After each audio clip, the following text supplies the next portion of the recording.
everybody, Carl here with Pave Chaser in the new Pave Chaser garage, and today we are looking at another Duke 890 video. Today we're going to install, it's no secret, you've seen it on the thumbnail, crash bars. And you know, when I did some research as I'm building out this bike, as you're likely aware, we're taking a big trip to the Arctic Circle and I'm prepping this bike for that. When I was doing some research on crash bars for this bike, I couldn't find a whole lot. Everything I found was for the Adventure Series bikes or the 390s, and you know what? The 890s and 790s like adventures too, and sometimes, unfortunately, they do crash. It is never a bad idea to have engine guards or crash bars on your bike because it's going to A, give you protection in the event something goes wrong, but also it's going to allow you to put some attachments on there so you can set some camera mounts up, you can set some side bags, maybe you want to put some pegs for your legs to get different positions. Really good idea to have these on here. These ones are by Givi. I will put the link in the description below. Quick disclaimer, these ones are made for the 790 Duke. Of course, the 890 replaced the 790. Pretty much everything is almost exactly identical on it. I'm gonna go ahead and assume that they're going to fit, but just so you know, it does not say for the 890 on the paperwork. I will come over here and I'll show you what you're going to need in order to install these on that bike. And it's not a whole lot, to be honest with you. You've got a Torx 45 bit, you got a Torx 50, a little bit of Loctite, and a torque wrench. And now there is an assortment of bolts that come here and it is a little bit confusing, so I'll explain to you quickly how I deciphered this. You're going to notice we have a right side instruction page, a left side. We have the page that shows you what each bolt is, what each washer is. A little bit confusing. The numbers here, 16 by 12 by 12 millimeters. The first number is going to be the radius of the entire washer. The second number is going to be the thickness of the washer, and the third number is the radius of the hole inside. So I've got them all laid out on the appropriate line so we can keep things straight. And of course we got our little covers here that will snap on these bars, and the two crash bars. So that about wraps up all of the parts. So I'd say let's jump right in and get wrenching. So what I've done is I've pulled the parts off the table, put them here on the floor. One thing to note is that the bottom bolt here that attaches right above your shifter is actually going to be the OEM bolt. You're going to reuse that bolt with these crash bars. Step one, it tells us to take the one up here off, so we'll go and get that one started in a nice controlled manner. Okay, bolt one. All right, so I got the first one out. We're going to take off the one down here. Now, as I have not rehearsed this or done this before, I think there might be a spacer behind there. And the other one is this one here, which connects to the subframe.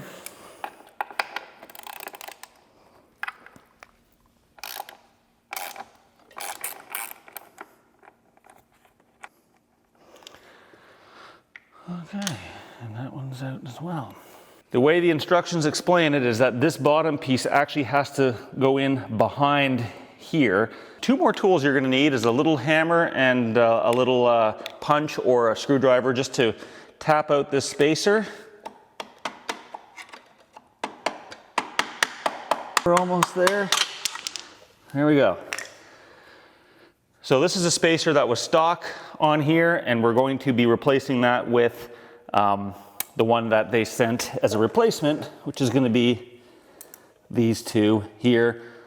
And it's a little less, it's a little shorter, and that's because we're shoving a piece of metal in there, so it should all add up. I'm going to go ahead and start putting these ones in. So I'm going to make sure I start with the proper one here. Now this bolt does have a lock washer on it, so I'm not going to put Loctite on it. This goes through here. This is going to go through here. Make sure that this is in behind there. That goes in here. And I'll just give that a... I'm not going to tighten anything up right away. We're just going to make sure that it's going to hold. Okay, so the next one we're going to put in, I'm going to start is the bottom one actually. I was going to start up here, but I think I'll start with this one. So we're gonna go here. We need, so make sure the bolt is going through a small washer to go behind there. Hold it there. There you go. Tighten this up just a little bit. And then the last thing we're gonna do is take this new bolt, new washer. This one does have a lock washer on it, so we're not gonna put Loctite on. Little spacer goes here. A couple little hoses here for your brake reservoir. Just make sure that's not pinching. We'll tighten up this side. There. Now this calls to be tightened at 48 Newton meters.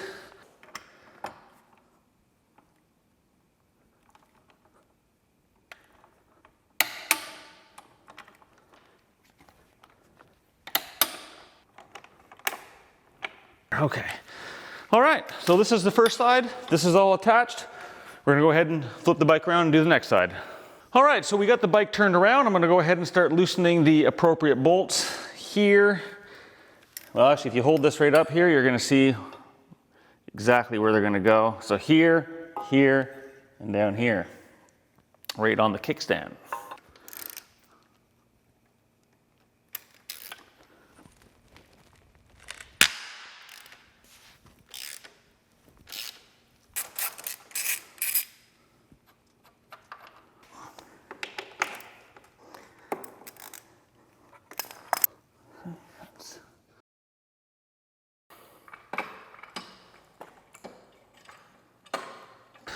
Okay, so we got this off the ground now.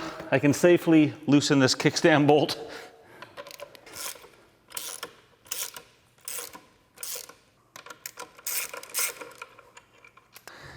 First one, got the lock washer on it, the long piece that goes on top here, that goes there. And again, I'll start with the bottom one. And this little black spacer behind this, right through the kickstand. All right, and for the last one, we're gonna take the smaller of the two washers, slap that right in there. Slide the bolt right in there.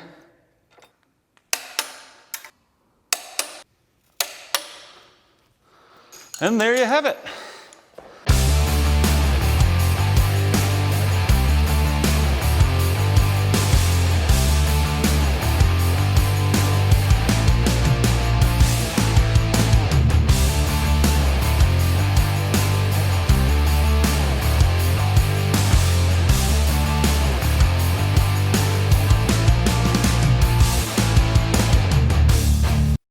All right, so now that we got through some of those beautiful angles of these freshly installed engine guards, some of you guys might be quite astute and go, wait a minute, Carl, there's a gold bolt where there never used to be, and you would be correct. In fact, after we did the install, I noticed that this hadn't tightened up quite the way I like it, even after using the torque wrench.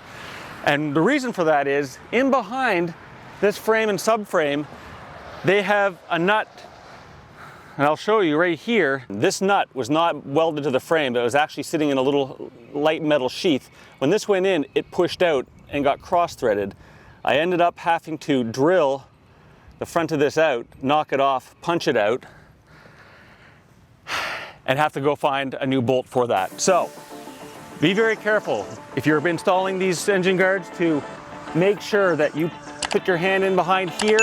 Make sure that that nut is nice and straight for the two top ones, and you won't have any problems. Anyways, that's my secret tip of the day.